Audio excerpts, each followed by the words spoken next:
Hello everyone, welcome back to exemplar CH. Friends, last video में हम लोग new classical period की बात किए थे, basically restoration, Augustan age and age of doctor Johnson. आज बेसिकली हम लोग जो पीरियड की चर्चा करने वाले हैं वो आज है रोमांटिक पीरियड, यानी 1798 टू 1837। क्लियर है फ्रेंड्स? आइए शुरू करते हैं वीडियो वन लाइनर सीरीज का। Why is the year 1798 taken to be the year of the beginning of romantic movement? क्यों बोला जाता है 1798 को रोमांटिक मूवमेंट? तो कह रहा because it was the year in which Wordsworth lyrical ballads was publish. यानी आपको बता दें, जो लिरिकल बैलेट्स था जो 1798 में पब्लिश हुआ था, इसके वजह से रोमांटिक पीरियड की शुरुआत माना जाता है इतिहास में, हिस्ट्री ऑफ इंग्लिश लिटरेचर में। Who was aware authors of the lyrical ballads? Who was बोला, वेयर भी बोला, यानी श्योर है कि दो लोग मिलकर के किए हैं। तो ये है साहब अपने वर्ड्सवर्थ और उसके बाद कॉलरी, दोनों का कोलैबोरेशन था लिरिकल बैलेट। एंशिएंट मैरिनर से शुरू हुआ था और टिंटन एबी से समाप्त हुआ है। ठीक है। Wordsworth prelude is a autobiographical poem. Wordsworth का जो प्रिल्यूड है वो ऑटोबायोग्राफिकल माना जाता है। God made the country and man made the town, who wrote this line? Copper.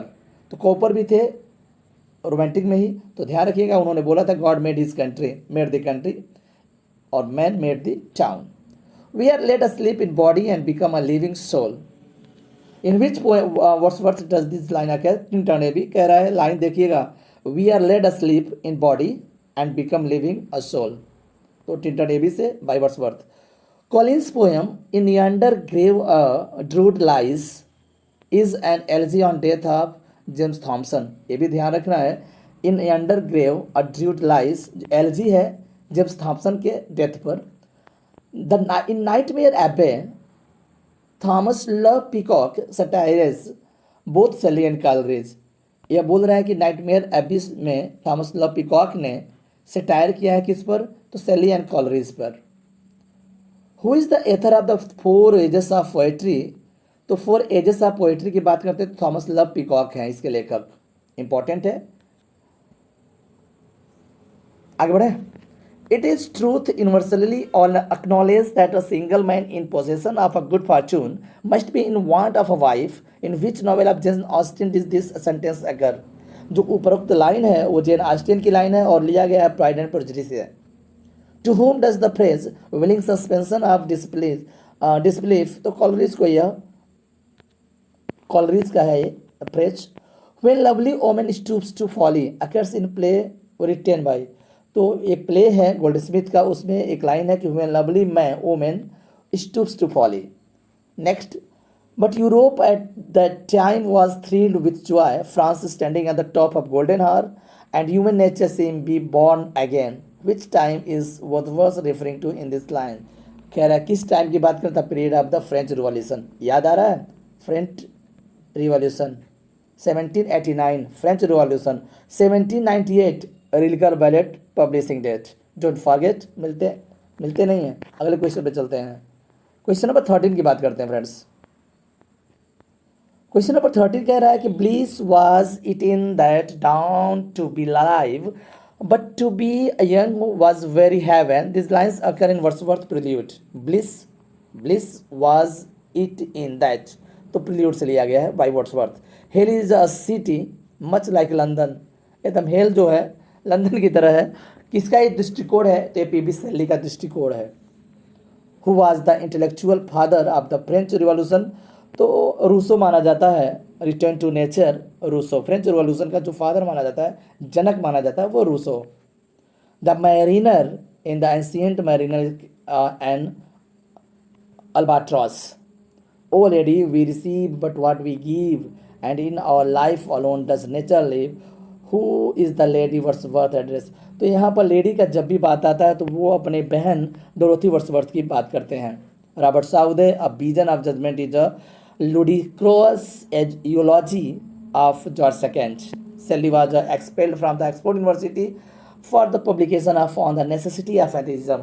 इस बात को लेकर के उन्हें ऑक्सफोर्ड यूनिवर्सिटी से निकाल दिया गया था। Who was the poet who woke one morning and found himself famous? Wow, line देखिए, woke one morning and found himself famous, Lord Byron की बात कर रहा है। Who called Shelley an ineffectual angel beating in the void his luminous wings in vain, Matthew Arnold ने बोला था Shelley पर। Name the novelist whose novel are Waverley novel, Waverley novel मैं कई बार बता चुका हूँ, वाल्टर स्कॉट से रिलेटेड है। Elia is a pen name, Elia is a pen name assumed by De Quincey, assumed बोला है, बोला किसे जाता है, चस्लैम को, ऐसे अफिलिया बोला जाता है ना। तो इलिया इज अ पेन नेम जो है एज्यूम्ड बाई डिक्वेंसी, इलिया सिर्फ ध्यान रखिएगा, वैसे अफिलिया चस्लैम। Shelley's defense of poetry is a rejoinder to Love Peacock, the four edges of poetry. Rejoinder बता रहा है the defense of poetry. Adonis is the pastoral elegy written on the death of kids by Shelley. Adonis जो सेली ने लिखा था किसके death पर, किड्स के डेथ पे। क्वेश्चन नंबर 26 की बात करते हैं। Medline is the heroine of narrative poem of kids which poem, कह रहा है कि जो मेडलाइन है वो एक हीरोइन है पोएम का, सॉरी वो किस पोएम से, तो ईव ऑफ सेंट एग्नेस से है।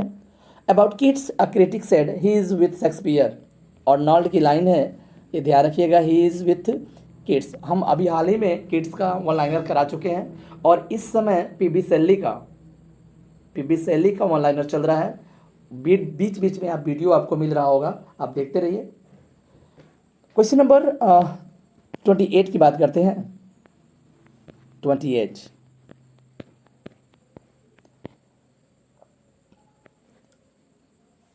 हु सेड अबाउट हिमसेल्फ, अपने बारे में उन्होंने कुछ खुद बोला था। My name is read in water, Keats की लाइन है। Who said I have a smack of Hamlet myself, I have a smack of Hamlet myself, Coleridge की लाइन है, इंपॉर्टेंट लाइन है। Shelley death was caused by drowning, डूब करके मरे थे Shelley. Nothing of him that doth fade but doth suffer a sea change into something rich and strange, this lines from the Ariel song were inscribed upon the grave of the poet Shelley. Line देख लीजिएगा, Shelley के grave पे लिखा गया था, nothing of him that doth fade but doth suffer a sea change, life like a dome of many colored glass stain the white radiance of eternity until death tramples its to fragments dies। ये कह रहा है क्या, ये अभी किससे है, तो कह रहा है कि सेली के एडोनिस से लिया गया है। One of Keats' odes ends with the line forever with thou love and she be fair। तो ओड ऑन ग्रेसियन अर्न्स यह लाइन समाप्त होता है। A thing of beauty is joy forever इंडिमिनियन से लिया गया है।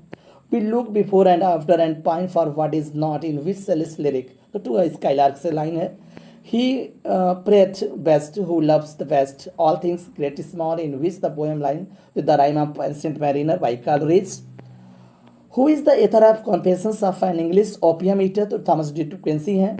Who is the author of Life of Scott, तो लाइफ ऑफ स्कॉट एक जीवनी है, जॉन लॉकहार्ट के द्वारा लिखा गया है। Who has written tales from Shakespeare, तो चार्ल्स लैम्ब है। प्लस मेरी लैम्ब को भी आप नहीं भूलेंगे, कॉमेडी के रूप में मेरी लैम्ब ने लिखा था और ट्रेजेडी चार्ल्स लैम्ब ने लिखा था, इंपॉर्टेंट है। आगे बढ़ते हैं, 40 की बात करते हैं फ्रेंड्स।